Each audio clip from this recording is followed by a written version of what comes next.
Hello, everyone, and welcome to This Week in Hospitality Marketing, show number 424. Thank you so much for joining us.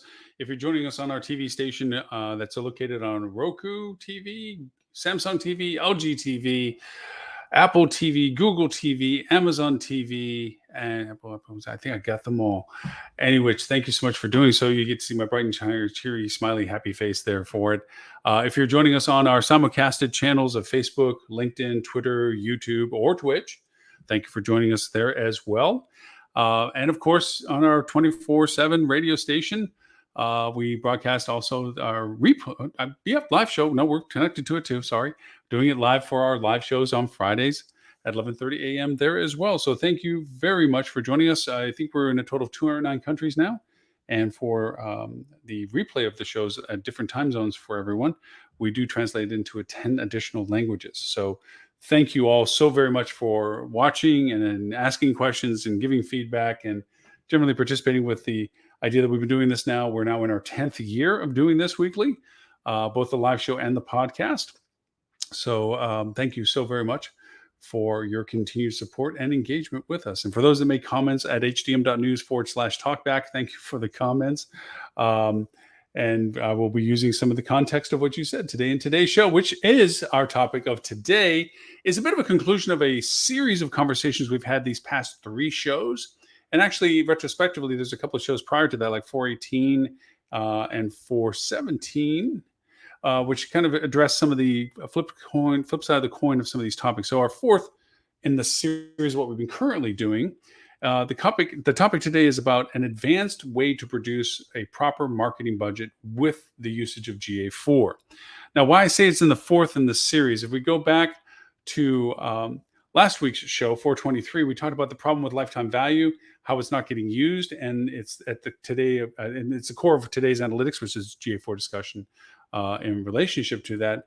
Live show number 422 was very specific about how to calculate projected revenue gains in hospitality marketing, which was trying to create the differentiator between forecasting and modeling, which are 2 distinct aspects of things. We're very familiar with forecasting, or more familiar with forecasting, but not as familiar with modeling. Okay. And then when we go back to live show 421, we talked about how to stress test your marketing budget, which was one of the first indications on the negative side of the budgeting process that we're dealing with, that as we go through the progression, since we are in budget season, obviously, and it starts late July, early August, where we do gather the data and the sources of data and the references that we use, and of course our historicals, our historical forecasts as well, our historical budget projections, and of course our actuals and so forth. That process gets started. And so our show 421 started then the catalyst of the discussion of, well, if that's the case, once you've constructed what you think is the durability of your strategy, how much we're going to spend in marketing, how much we're going to be our strategy related to revenue management, what's our CRM strategy, what's our sales strategy, our group contribution, so forth, is to begin to stress test those things. And that is by creating variations akin to what we talked about as a test pilot, or a person that's trained as a pilot, where they infuse in a simulator these scenarios of bad or worse conditions variable to what would be a normal operation. So restricting channel contributions, or increasing channel costs, or cutting out a complete channel in its entirety, or issues related to demand to market. Stress testing the budget was where we started this series of discussion. And that was show 421. Then, as I said, as we moved into 422, we flipped the coin over to the other side, which was how to then begin to calculate the projections of revenue based on variables, taking the same modality of stress testing your budget and now inverting it to the other side, creating variations of revenue as to how those gains could be calculated, what the influencers would be, increases of channels, better conversions, lesser costs, higher demand, create that variation of projected revenue gains. Then we stepped into last week's show, where we were talking very specific about gaps that don't get used in those processes. And that is the calculation of the potential revenue, the lost revenue calculations associated with lifetime value, the assessments that budget usually focuses in on strongly the cost ratios. How much does this cost compare to this? And although you do compare the revenue potential of those variations, you're more fixed on the value relationships of the cost ratio to that revenue. And most places get compared by their cost, not necessarily by the revenue potential. Because revenue potential is relatively hard for people to grasp and put their head around in the sense of how do they calculate for potential revenue beyond the forecast of cost value relationships. What do I mean by this? As an example, if I know for every dollar I spend, I get $10 back, aka 10-to-1 ratio, then it's a matter of how much money do I want to put in that channel that I'm happy to get that 10-to-1 return. Now, that's an easy example because pretty much if the conditions of a dollar producing 10 are constant, it's how many dollars do I have to put in that channel? Because if I always will get $10 back, I have a gold mine. That's where I want to go all the time. The reality is, like we talked about with classes in economics in our college days, is that isn't always the case. You have laws of diminished return where that dollar doesn't actually provide the margin of 10-to-1 that it used to do at its very beginning. And it actually is costing you more for that incremental volume of business than it is the actual value of the business itself. So we have the realities of diminished value of return, and there's mathematical ways to calculate that. But everything, as I keep saying, is related to a cost revenue relationship. When that diminished value gets hit or that threshold gets met, then most people decide that that's not a channel to continue putting funds into.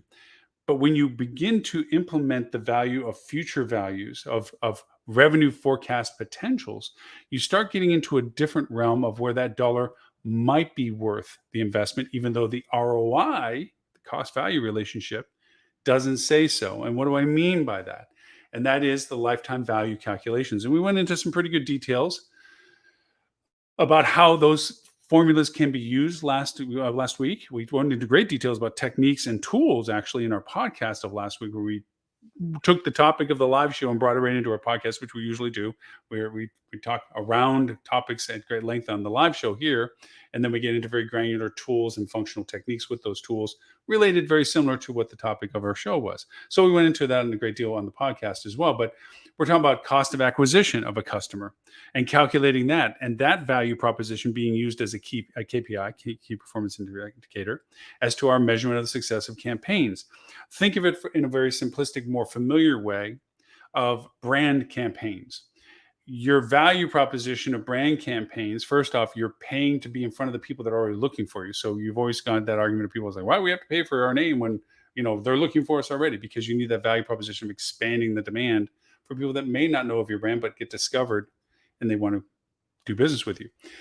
But that brand contribution is a great value proposition to you, but it also sometimes, depending upon the tier level that you're doing it, which is usually in the aspirational or the discovery phase, is not directly correlated to a good ROI. Think of what OTAs do in spending for your destination that you're a part of. They spend a lot of money to be in front of a lot of people that are still wondering where they want to go. That translation of discovery doesn't necessarily mean a booking. They're not immediately at the point of conversion. They're still looking at what they're interested in doing. And so for that reason, the value relationship of the money being spent, which is usually large because you're talking to such a large audience, you need to spend enough money to get in front of that size audience, doesn't directly translate to an ROI calculation that is sustainable. But from a lifetime value point of view, that funnel that you begin to create the interaction with, where you get in front of people, and because they may not have converted this time, the awareness that you've given them means that there may be a future value in their relationship, is a number, a value number that you should definitely use in your modalities of future value, lifetime value. Okay. So that was our last show. So this was a huge roll up as into today's show, which is an advanced way to produce a proper marketing budget with GA4. So we've talked about the value proposition of lifetime value, cost acquisition of a customer. We've talked about stress testing both sides of the perspective of both negative impacts on what you plan for and the positive impacts that you may not have planned for but should consider the options on. Did all that. So all of those episodes from 421 forward to here we are now is where we're now wrapping this all together into a definable process of creating a proper marketing budget with the kind of data that you're able to get from GA4. Again, acronyms aside, GA4, Google Analytics version 4. It is what we transitioned to from July 1st, where we were all from GA3 to cold start all GA4. It is, as we've discussed many times, up to the July 1st date and after, a complete 180 as to how data is being done. I want to give credit to where credit is due. I'm quoting one of my team members, Aaron, when he pointed out that GA4 is not truly an analytics platform. It does moderate to average value for it, strange as it may sound. It's really a customer audience generation tool. These signals that it uses to define actions of people is its real value proposition. Its modality is not about discovering what somebody did, but better measuring what they ended up doing. So rather than following the person into the process, as we normally did with goals and events, as we characterize them in GA3 back in the Universal Analytics time, this is all about looking at all the data of everything that's being tracked, which is everything, okay, and then deciding what we want to know from it. That is a big, huge gear shift for me these past few months as I begin to put my head around how does that change how I've always done things. I'm like most for being those that involved heavily into the space is that you approach things from defining your target. Who are we wanting to talk to? Where are they located? What are they interested in? What are the influences on those decisions? And we've had great shows and talked about things like personas and customer profiles and so forth that help define those and quantify those. And I'm a big proponent and still maintain the persona marketing strategy. You have to have a target that you're fixated on what you think you're talking to based on what business you're driving from that target, that avatar, that persona, so that when you talk to your teams at the properties and you're trying to define your strategy of getting people in the door, they should see that come into reality by the very people that come in the door that they're at the front desk for. They should see the family configurations of younger parents, certain age classifications, kids at certain income levels from certain geographies, because that's who we decided we're going to chase after. That's the way it has always been. And it's still valuable and viable with the augmentation of now what GA4 provides you in the modalities of better understanding of how you can get in front of the people that you think are most relevant. Because here you're predetermining through your assessments of your engagements, your insights, your team members' feedback, and sustainably some data, which can also be self-fulfilling. Because if you only pick certain data to track, you're only going to act on the data that you've gathered. So that selective data gathering process is self-fulfilling and also very limiting. Compared to now with GA4, all the data is collected. So it's a matter of understanding what the data is telling you. And this is where people tend to lose the continuity of how they look at the data versus how they use the data. You're looking more now in this audience generation capability of GA4 of looking to define what actions or reactions or engagements that you find valuable. Here's a very simple case of this. We get 100 people that come to your website. On average, and on most circumstances, 98 of them do absolutely nothing. 2 of them actually click on something and proceed forward. So those 98 people, okay, didn't do anything. Well, let's take the 2 people that did do something. That's normally what our marketing focuses on, is the people that actually engaged with us. Out of those 2 people, maybe one of them went to the booking engine and didn't book. Okay. Well, how does that play into what we're talking about with marketing budgets? Well, in the world of GA4, you're able to identify the 98 people and what they did or didn't do. And if they did absolutely nothing, you still have data about them. Okay. And then you have the quantity that did something but not enough. And then you had the 2 people out of the 100, the one that did more than the other 98, and then the one that actually did more than that person that went to your bookings, but they still didn't book. Well, wonder if you wanted to make a custom segment audience that says everybody that came to my website that went to my booking engine but didn't book, I want you to keep track of them. Now, what do you mean by keep track of them? Well, with the way the world works now in tracking and cookies and the lack thereof and the non-usages of them and so forth, is through their engagements of Google's capability, online, and whether or not the restrictiveness of what they allow to be, analytics to be following of people's usages. We can target a audience creation, a signal, okay, an audience from that signal that allows us to then say, this is what I'd like to do. Anybody that hits this audience that Google has identified, I don't know who they are by name or email address or anything, okay? Google knows how they are by their avatar of engagement, what they touch and do and things in the internet, because Google is so prevalent as a search engine in so many places. And some people use it. That's why they're able to know this stuff. So I'm telling Google, I want to go over and increase my frequency of ads, these particular ads, to those people that fit that criteria. Well, that seems like a highly optimistic conversion at that point. If they went as far as going to my booking engine and didn't book, that means they were right to the point of wanting to know more detail. Maybe it was rate that they were walking away from, or maybe it was just inventory type of room types they wanted to see was available for their dates of interest. But that's a whole little audience. It's not a little audience, it's a really big audience of people that fit that criteria. Now, given my same examples, what if you start adding more criteria to it? That they looked at certain inventory types, or that they looked at certain offers, or that they came from certain geographies. Now, all of a sudden, you're getting more and more particular about who you want to identify. And what makes it important about those things is that the messaging of those people changes according to the more qualifiers you have related to your divisions. So instead of just talking to the people that went to your booking engine and didn't book, which is fine and well, way better than anybody of the 98 that didn't do anything, okay? You have also the ability to say, well, what about people that are in this geography? What about these people that were interested in this inventory type? Or what's really cool is that we're interested in these certain dates, because that gets tracked too. So now you have better identifiers to make more targeted content. One of the other aspects of creating proper engagements and proper marketing, and we're going to get to the budget part here in just a few minutes, is the idea that you can change the messaging as they progressively go through the segmentations they now qualify for.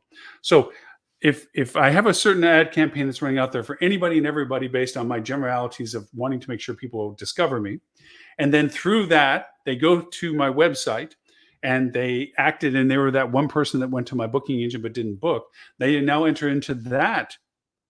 That's the cluster, that segment of audience. Okay. And then from that, I may have a different message for those people that now gets put in front of them instead of the first one that got them there. So stage two, we've had that conversation. That was back in show 422. We talked about that progressive dialogue that goes along with the marketing aspect of this. So with it, you see the fact that now they engaged or saw an ad the second time. If they engaged with that ad again, I have even more information on them. But say, for instance, that they went and acted on something that I sent them the second time.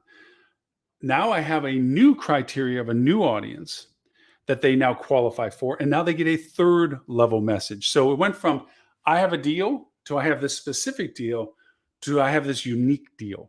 Think of it as simple 3 stages that way. So now I have a progressive funnel, workflow funnel, engagement funnel that they are now participating in based on the qualification of the audience segment that they're landing into. That can be easily identified by geography. It can be identified by the inventory type they did or the dates that they picked. Now there's a more specific way of engaging them based on a specific interest, because those dates could be identified in my calendar as to event-driven dates, seasonality dates, weekend versus weekday dates, type of industry, what rates they were looking for, or whether they were a purpose of travel dates. So now I'm getting this information based on what they did, not what I think they'd want to do. But what really kicks it into a high gear is taking that information we just talked about and tying it to how we perceive who we're our business for, why we built the building, why there's bricks in the roof and everything else that we deal with as a hotel, who comes into our door. We amplify the value proposition of their actions to the ideas of what we think about them. So now we can add more things to what they're doing as engagement with us, augmented with the personas, that information that we have about our history of types of guests, the geographies of the guests, their purpose-driven travel, their considerations of travel from family or incomes or whatever. All this now comes together. Why I wanted to talk about that first is because that is beginning to create the budget process for us. Because now we're not talking about what we think we can spend based on a ratio of percentages of our gross top line revenues to the segment that's been allocated for marketing efforts, the percentage usually being 4 to 7%. And a lot of times I've seen it even lower than that. But instead of quantifying our budgets that way, we're flipping it on its head. What we're saying is we can quantify based on the success of our channels and our contributions to channels, and this is where the variety begins to get calculated out. Our paid campaigns versus our paid social campaigns versus our organic content campaigns compared to our CRM campaigns, compared to all the other variations of revenue sources, our channels, okay, our meta search, okay, all these contribution percentages and how much it costs to be on these channels. We now have a nice way of seeing through GA4, through our Google ad campaigns, our Bing ad campaigns, our meta search campaigns, how much of our cost ratio of that channel for acquisition, our cost acquisition, we talked about it last week, our cost acquisition of a customer, and say, well, this channel costs me X, that channel costs me Y. These channels, this first channel X has a 20% contribution. Channel Y has a 50% contribution. Their cost may be higher, but their conversion is higher. So we can start doing math to say if I spend this much money in channel Y and this much money in channel X for these targeted audiences I know we are getting results from because we are designating them, I can calculate how much I need to spend at that cost at the conversion values those channels represent for all these campaigns of custom audiences and everything else that we do to actually calculate what the revenue success would be of those channels based on the money I need to spend. So take our way of budgeting. We say we have to make X line top line. This is our common KPI that has been handed down to us from the ownerships that we've had fun discussions on show number 419. For I'm looking at 420. Yeah, we've talked about how budget processes work, so we're good there. The idea is once we have a goal, okay, our goal, we have to figure out how we're going to hit that goal. If we can go into the channels and historically look at what the channels produce and the cost of their production, then we can calculate the monies we need to spend in those channels at those conversions to generate the revenue we want based on the criteria of the result. Now you're saying there's like, wait a minute, revenue management does that already. Revenue management tells us what our rates are going to be in our inventory availability and so forth and what have you. And you're right. This is taking the symbiotic relationship with revenue management and marketing and sales, because we have to figure their calculated contribution to this as well, and say, okay, revenue management, I can tell you what rates, well, just back it to one sec. Revenue management can tell you the rates that had been successful for the inventory type that the rates were related to based on the offers that were made. Okay. We also can know through our folio what rate resistance exists geographically, chronologically. Certain rates are easy to attain in high demand season. Duh. Low rates are the only thing that runs during low demand season. Duh. But there's event-driven spikes, holiday-driven spikes, initiatives and promotion spikes, okay, that all have variables to that rate ability, that ability to push rate up because the demand is warranted to be able to do so. But we also have the granularity of going in and seeing geographic resistance, again, chronological resistance, calendar resistance. We can't push a $500 rate during a time of season where we run $150 rates, kind of thing. So when you infuse that into what I'm just describing as marketing initiatives, where I know my channel contributions, I know my cost of contributions and my conversions of it, I know how much money I need to spend with that chronological timeline, okay, to know that if the rate is $150 and that's the resistance rate for that time of year, and I know for geography that there is ways that some geographies are willing to spend a little bit more, like California, New York might spend a little bit more compared to some place like Iowa or Ohio. I know there's some relevance to that. Then I can calculate that at the rates that we are asking for at those times on the channels, that the contribution percentages they've historically had for the conversions that they've had, I know how much I need to spend. And remember, don't forget, we have length of stay in there as well. Okay. and we have our historical occupancies, which gets overused, and we don't even have to use it at this point. We know how much we probably have left to sell based on historical demand. Then I know that if I spend this much money on this channel at this at this conversion for this contribution percentage of this channel at these IDRs for this length of stay, so I have a total acquisition value, then I know how much I need to spend as a budget line item for that channel for that time of year that I'm regulating it to generate the requested goal, revenue goal that has been assigned to that contribution time. That means marketing has, if not more, influence on your budgeting cycle than the revenue calculations from revenue management on defining how they are going to strategize their rate offerings and the hopeful occupancy resulting from those rate offerings. I always find it a bit of a paradox. Revenue managers are persistently trying to push rate during high demands, but it is literally the water on the fire as to optimizing that demand cycle. And most, if any, I have actually met very few, I'd say two. Yes. Yeah, Colin. Yep. Two that actually calculated variance on rate offers to demand cycle. I see it, and I've complained about this in a previous show, that when you see rate opportunity, people calculate that if we raise rate X number of more dollars at the current pace, we'll hit this weather bell of revenue. And what they don't realize is they just poured water on a growing fire and put it out, that by raising the rates, they literally killed the revenue arc that could have happened on that date had they just maintained the rate that they were asking for, not exacerbated it. If they calculated what they lost by the revenue gain, or they even do this as, this is the part I'm complaining about.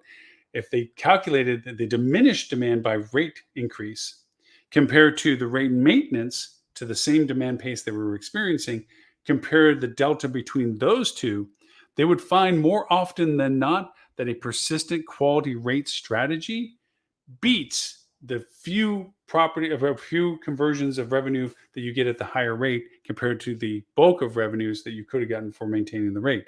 Now, this goes to the strategy goals of whether you're looking at top line revenues and or occupancy ratios compared to ADR ratios.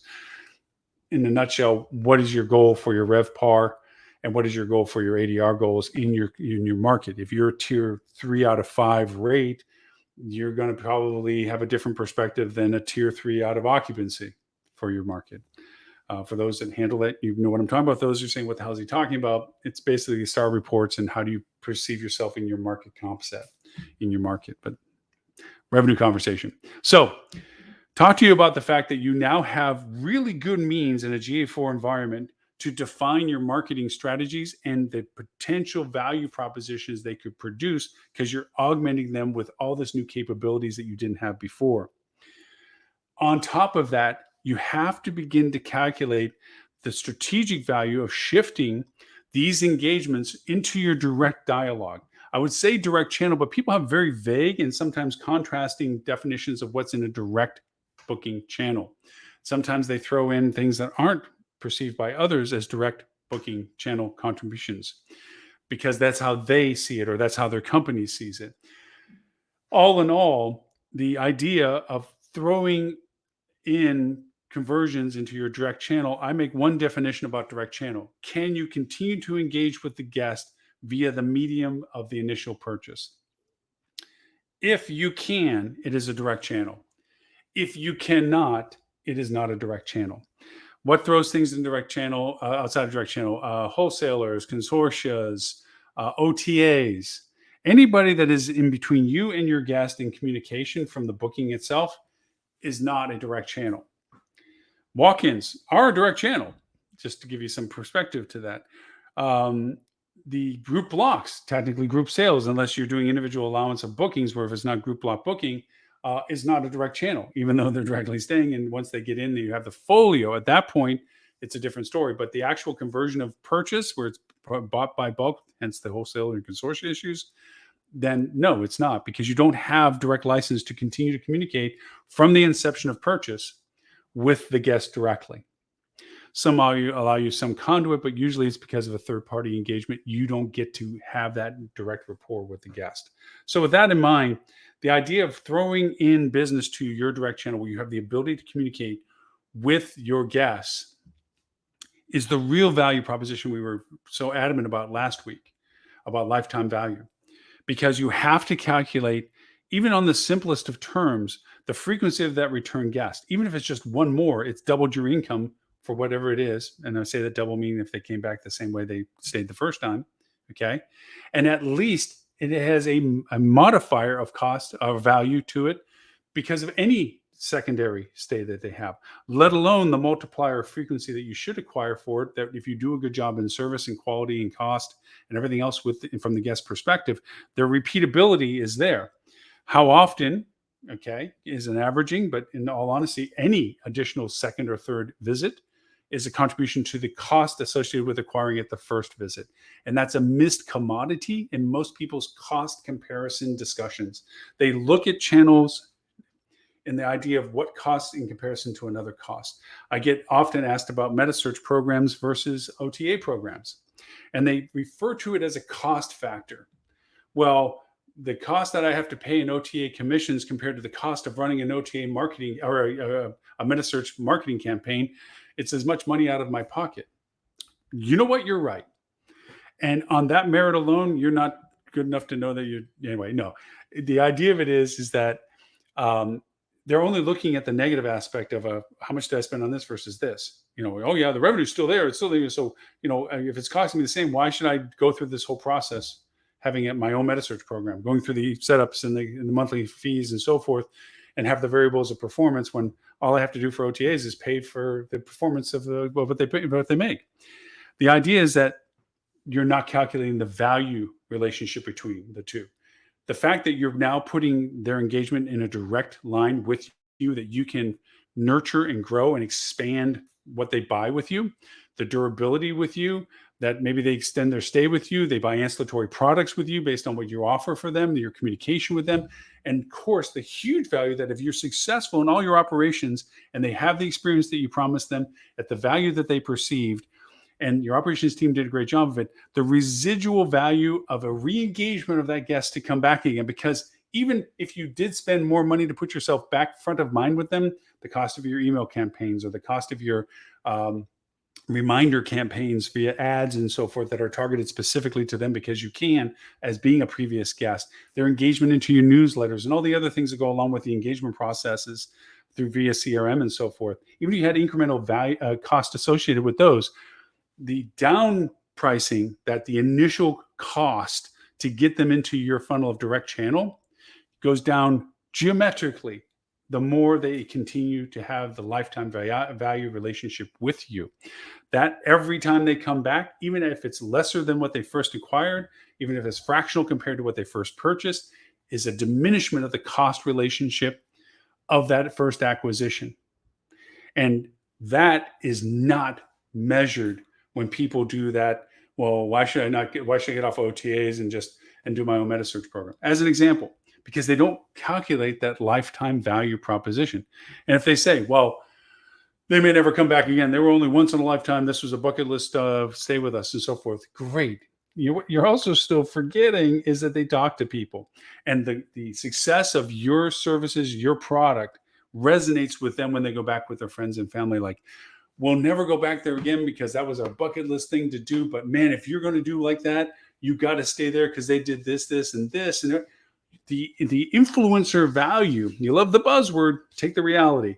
The influencer value of that is profound. Beyond the lifetime value that the individual is providing you, the influence on others and the incremental cost of that is fractional compared to other ways of new introductions and new markets and starting up and discovery and aspirational phases and all the other costs that go along with so many channels. That influencer factor where they're seeking you out because of the engagement that one guest had through the cost of their single acquisition, if they did nothing else afterwards, is still profound on lifetime value calculations. And yes, you can still calculate that as well. So in this process of defining proper marketing budgets and ways to do this, you approach it from the aspect of the channel's contribution, the cost of those conversions, the values of those conversions, the complete combination of all those channels. And then you go into your GA4 to get that data, and then redefine the value of the data by defining usages of that data. Like we said, GA4 is more about an audience building than it is about analytics. Improve your calculations of conversions and values of odds with those channels. Then lay that over to the revenue information that you have on your rates, your sources of business, your feeder markets, the things that are traditionally revenue management venues. Take those into play and then calculate what it will take to produce at the levels that you've discovered and defined channel contribution and conversion values and cost of conversions. What it would take in infusion of budget for the time blocks that you're looking for, months, quarters, whatever, to produce the level of revenue that it needs to contribute at for it to be successful. Now, the one metric I haven't put in that discussion is the historical channel contribution percentage. You could knock it out of the park with a metasearch program, but if your metasearch program is only contributing 5%, it is only 5% of your top line revenue because that's its contribution. So yes, it'd be wonderful to make it 50%, but it's only going to be 5%, maybe 10%, whatever. This is when you start calculating the revenue stress tests that I talked about revenue modeling, forecast, doing the modeling in comparison to forecasting, where you're modeling if this channel contributed this much compared to this much, what would impact what that would make based on its cost and everything else. That modeling is the part we talked about in last week's show. So you have a channel contribution percentage. Now you can have goals to increase those percentages, and you have goals to decrease other more costly channels like OTAs, like GDSs that have a high fixed cost or high variable cost to them. And so you reduce those. In lieu of what channel do you plan on replacing those with or cannibalizing them from? But those percentages is what you do. And I have a calculator. We use it with our clients all the time. I've created a calculator that if you give me channel contributions, channel costs, and history points I need between ADRs and historical occupancies, and I try to even just do it on an annual basis to show gross numbers for an annual value proposition. It's a calculator. It works. It gives you proportionate values of what you should spend in marketing, what you should spend in other places that will contribute the values that you need to hit the revenue numbers that you're looking for. You're creating it from a revenue goal system, the cost factors that define the budget. Now, in the show's notes, I have bullet points similar to what we had as bullet points in show 418, breaking down. In show 418, we actually broke down how to fix a broken budget and the same classifications, okay, of the identification, measurement updates, comp set insights, redefine goals, so forth and so on. The same modalities exist in our discussion today about how to create a proper marketing budget. So even though we showed in show 418 how to fix a broken budget, the same modalities of segmentations, identifications, and usabilities apply to constructing a proper marketing budget. If you want to destruct it a certain way, you can rebuild it a certain way.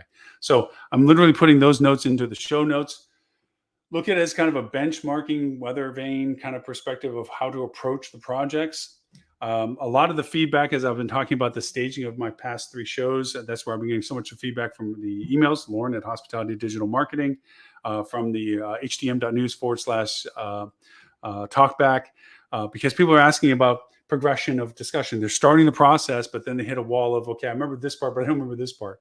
So it's been fun. We've had it on the Hospitality Marketing Club discussions as well, where a lot of discussions about what next and how.